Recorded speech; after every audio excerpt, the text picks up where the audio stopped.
cold bones. Yeah, that's hello my friends, ನಾನು ಮಳವಳ್ಳಿ ಮಂಜ. ಈ ವಿಡಿಯೋದಲ್ಲಿ ಏನಪ್ಪಾ ಅಂದ್ರೆ ಇವತ್ತು 1ನೇ ತಾರೀಕು ಏಪ್ರಿಲ್ 1ನೇ ತಾರೀಕು 2024. ಇವತ್ತು PUC ಎಕ್ಸಾಮ್ ರಿಸಲ್ಟ್ ಇದೆ. PUC ಎಕ್ಸಾಮ್ ರಿಸಲ್ಟ್ ಇವತ್ತೇನೆ 1ನೇ ತಾರೀಕು. ಮೊದಲು ನೀವೇನ್ ಮಾಡ್ಬೇಕಪ್ಪ ಅಂದ್ರೆ ರಿಸಲ್ಟ್ ತಿಳ್ಕೊಬೇಕು ಅಂದ್ರೆ PUCದು ರಿಸಲ್ಟ್ ತಿಳ್ಕೊಬೇಕು ಅಂದ್ರೆ ಒಂದು ವೆಬ್ಸೈಟ್ ಇದೆ, ಅಡ್ರೆಸ್ಸು. ಆ ವೆಬ್ಸೈಟ್ಗೆ ನೀವು ಹೋಗ್ಬೇಕು. ವೆಬ್ಸೈಟ್ಗೆ ಹೋಗಿ ನೀವು ನಿಮ್ಮ ಮೊಬೈಲಲ್ಲೇ ಚೆಕ್ ಮಾಡ್ಕೋಬಹುದು. ಈ PUC ರಿಸಲ್ಟ್ ಏನಪ್ಪಾ ಅಂದ್ರೆ ಮೊಬೈಲಲ್ಲೇ ನೀವು ಚೆಕ್ ಮಾಡ್ಕೋಬಹುದು. ಯಾವ್ದಪ್ಪ ಅಂದ್ರೆ ವೆಬ್ಸೈಟು www KAR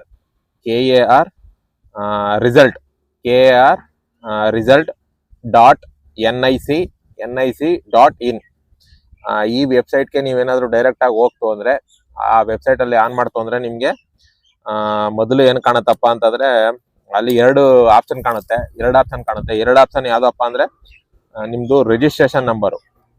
ಮೊದಲನೇದು ನಿಮ್ದು ರಿಜಿಸ್ಟ್ರೇಷನ್ ನಂಬರ್ ಏನಾಯ್ತಾ ಫಸ್ಟ್ನೇದು, ಆ ರಿಜಿಸ್ಟ್ರೇಷನ್ ನಂಬರ್ನ ನೀವು ಮೊದಲು ಹಾಕ್ಬೇಕು. ಆ ರಿಜಿಸ್ಟ್ರೇಷನ್ ನಂಬರ್ನ ಫಸ್ಟ್ ನೀವು ಹಾಕ್ಬೇಕು. ಆ ರಿಜಿಸ್ಟ್ರೇಷನ್ ನಂಬರ್ ಹಾಕಿದ ತಕ್ಷಣ ಕೆಳಗಡೆ ಮತ್ತೆ ನಿಮ್ದು ಡೇಟ್ ಆಫ್ ಬರ್ತ್ ಕೇಳುತ್ತೆ. ಅಂದ್ರೆ ನೀವು ಯಾವ್ದು ರಿಜಿಸ್ಟ್ರೇಷನ್ ನಂಬರ್ ಹಾಕಿದಿರೋ ಅವ್ರದ್ದು ಡೇಟ್ ಆಫ್ ಬರ್ತ್ ಬೇಕು. ಯಾಕಂದ್ರೆ ಡೇಟ್ ಆಫ್ ಬರ್ತ್ ಮತ್ತೆ ಆ ರಿಜಿಸ್ಟ್ರೇಷನ್ ನಂಬರ್ ಎರಡು ಲಿಂಕ್ ಆಗಿರ್ತದೆ. ಹಾಗಾಗಿ ಡೇಟ್ ಆಫ್ ಬರ್ತ್ ಮತ್ತೆ ನಿಮ್ ರಿಜಿಸ್ಟ್ರೇಷನ್ ನಂಬರ್ ಎರಡನ್ನೂ ಕೇಳುತ್ತೆ.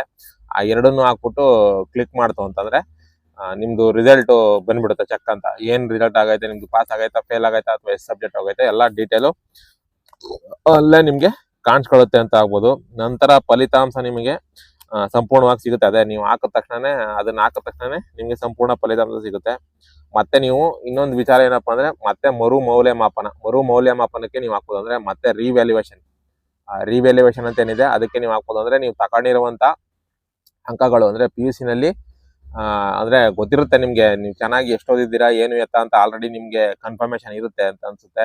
ಹಾಗಾಗಿ ಅಂತವ್ರು ಏನಾದ್ರು ಕಮ್ಮಿ ಬಂತು ಅಂದ್ರೆ ನೀವು 90 ಇಲ್ಲ 95 ಅಥವಾ 100 ಆ ತರ ತಗೊಳ್ಳೋರು ಇದ್ದಾರೆ. ನೀವು ಪಕ್ಕ ನಾನು ಮಾಡಿದ್ದೀನಿ ಅಂತ ಅನ್ಬಿಟ್ಟು ಅಲ್ಲಿ ಹೆಂಗ್ ಗೊತ್ತಾಗುತ್ತೆ ನಿಮ್ಗೆ ಅಂದ್ರೆ, ನೀವು ಕ್ವಶನ್ ಪೇಪರ್ನ ಬರ್ದ್ಬಿಟ್ಟು ಬಂದ್ಮೇಲೆ ಇಲ್ಲಿ ಮನೆಯಲ್ಲಿ ನೀವು ಅದೇ ಕ್ವಶನ್ ಗಳಿಗೆ ಆನ್ಸರ್ ಹುಡುಕ್ತಾಗ ಸೇಮ್ ನೀವು ಬರ್ದಿರೋ ಆನ್ಸರ್ ಅದು ಎರಡೂ ಸ್ವಲ್ಪ ತಾಳೆ ಆದ್ರೆ, ಸ್ವಲ್ಪ ಅಲ್ಲ ಪೂರ್ತಿ 100% ತಾಳೆ ಆದ್ರೆ ನಿಮ್ಗೆ ಪೂರ್ತಿ ಅಂಕಗಳು ಗಳಿಸಲೇಬೇಕು. ಹಾಗಾಗಿ ನಿಮ್ಗೇನಾದ್ರೂ ಅವ್ರು ಕೊಟ್ಟಿರುವಂತ ಅಂಕಗಳಲ್ಲಿ ನಿಮ್ಗೇನಾದ್ರೂ ಅನುಮಾನ ಇದ್ರೆ, ಮೌಲ್ಯಮಾಪನದಲ್ಲಿ ಏನಾದ್ರು ಅನುಮಾನ ಇತ್ತು ಅಂದ್ರೆ ನೀವು ಮತ್ತೆ ಮರು ಮೌಲ್ಯಮಾಪನಕ್ಕೆ ಅಂದ್ರೆ ರಿವ್ಯಾಲ್ಯೂಯೇಷನ್ಗೆ ನೀವು ಅರ್ಜಿಗಳನ್ನ ಹಾಕ್ಬೋದು.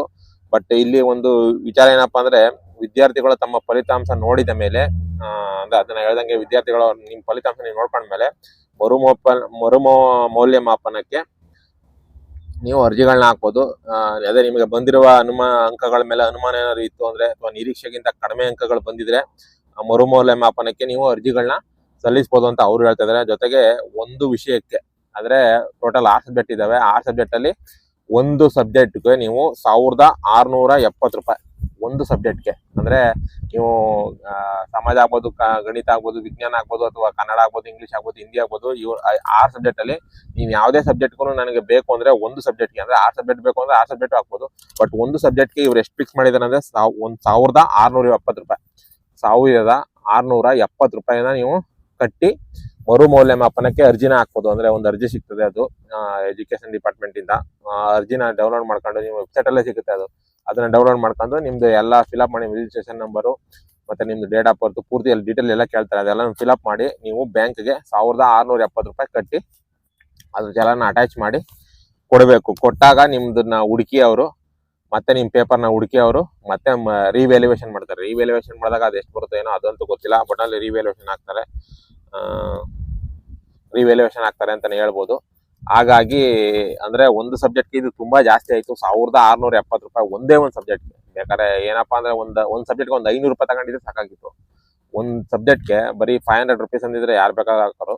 ಬಟ್ ಇವ್ರು ಆಗ್ತಾ ಇರ್ಲಿ ಅಂತಾನೆ ಇವ್ರು ಮಾಡಿರ್ಬೋದು, ಹೇಳಕ್ಕಾಗಲ್ಲ. ಯಾಕಂದ್ರೆ PUC ಮಂಡಳಿಯವರು ಬೋರ್ಡ್ ಅವ್ರು ಏನಿದ್ದಾರೆ ಅವರು ತುಂಬಾ ಚಾಲಾಕಿಗಳಿದ್ದಾರೆ. ಬಟ್ ಏನಪ್ಪಾ ಅಂದ್ರೆ ಕೆಲವರು ದುಡ್ಡು ನೋಡ್ಬಿಟ್ಟೆ ಅಂದ್ರೆ ಕೆಲವ್ರಿಗೆ ಕಾನ್ಫಿಡೆಂಟ್ ಇರ್ತದೆ, ನಾನು ಬರ್ದಿರೋದು ಪಕ್ಕಾ ನನಗೆ ಗೊತ್ತು, ನಾನು ಇಷ್ಟೇ ಬರ್ದಿದ್ದೀನಿ, ನನಗೆ ಯಾವುದೇ ಕಾರಣಕ್ಕೂ ಮಿಸ್ ಇಲ್ದಾನೆ ನನಗೆ ಬರಲೇಬೇಕು ಅಂಕಗಳು ಅಂತ ಅನ್ನೋಂಥವ್ರು ಪಕ್ಕ ಯಾವುದೇ ಕಾರಣಕ್ಕೂ ಅವ್ರು ಇಂಜಿನಿಯರ್ 2000 ರೂಪಾಯಿ ಆದ್ರೂ ಪರವಾಗಿಲ್ಲ ಅವ್ರು ಕಟ್ಬಿಟ್ಟು ಹಾಕ್ತಾರೆ. ಬಟ್ ಕೆಲವ್ರಿಗೆ ಡೌಟ್ ಇರ್ತದೆ, ನಾ ಬರ್ದಿರೋ ಸರಿ ಇರೋದೋ ಇಲ್ವೋ, ಇಲ್ಲ ಅವ್ರು ಕೊಟ್ಟಿರೋದೇ ಸರಿನೋ ಅಂತ. ಅಂತವ್ರು ಡೌಟ್ ಇರೋರು ಹಾಕಿದ್ರೆ ಸುಮ್ಮನೆ ದುಡ್ಡು ವೇಸ್ಟ್.